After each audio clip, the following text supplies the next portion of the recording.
बिस्मिल्लाहिर्रहमानिर्रहीम।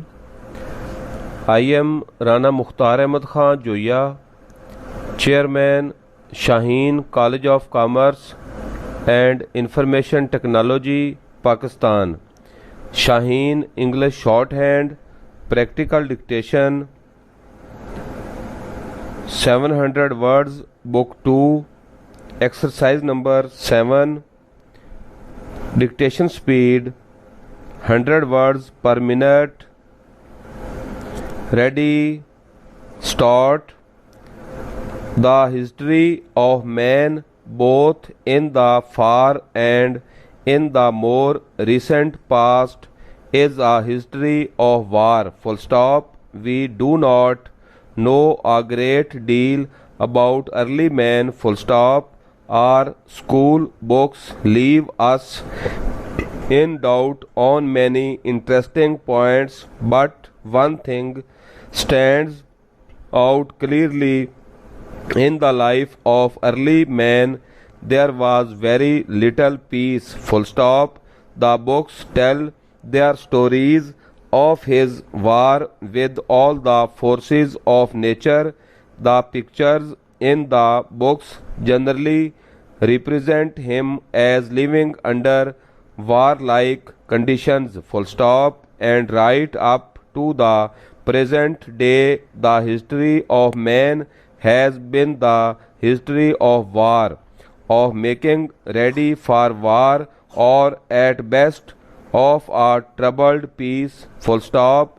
Our pleasure in the reading of our morning paper is broken by the fearful accounts of wars during the day, voice coming to us from our wireless sets reports the news of wars, and if in the evening we should pass 2 or 3 hours at the pictures, we are possibly shown pictures of cities and towns made waste by war, or pictures of armies training for war.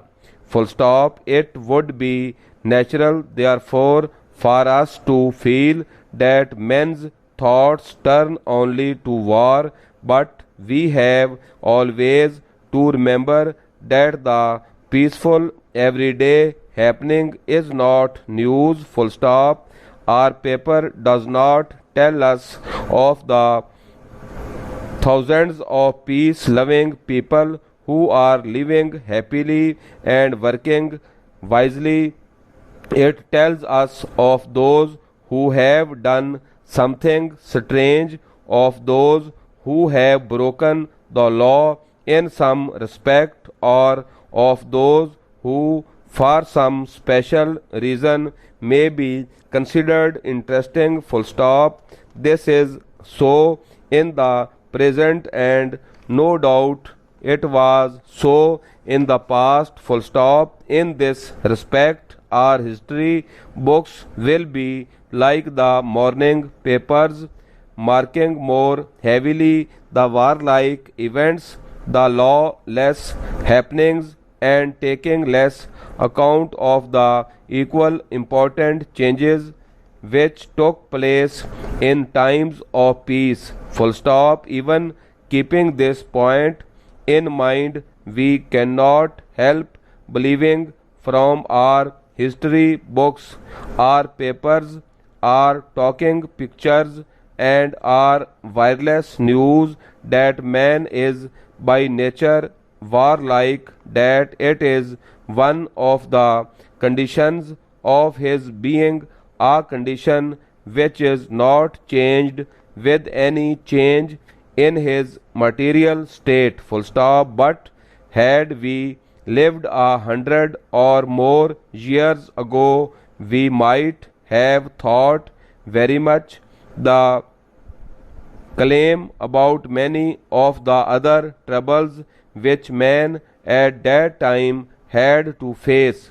Full stop. The poor conditions under which thousands and thousands of the people lived in those days were as great a danger to the lives of the masses as war is today.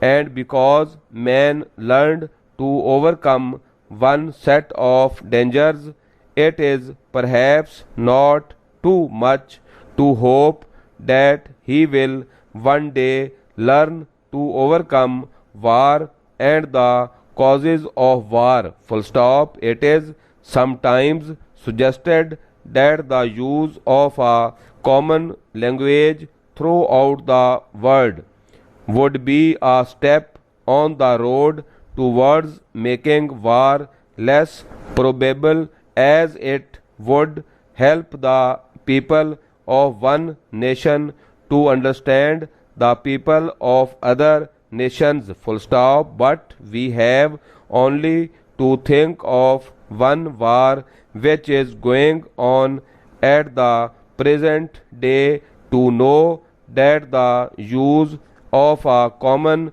language, although a movement on the right lines, is not in itself enough to stop war. Full stop. The hope for the future peace of the world is rather in the growing certainty that war does not pay in the end, that the successful side pays as heavily as the other. Full stop. Ideas are changing and more people are beginning to understand that peace is an organized state, a state to be worked for and planned for. Full stop. When most of the people in most of the countries of the world hold this belief, man's history will no longer be the history of war, but will be the history of peace and art and learning. Stop rating, please.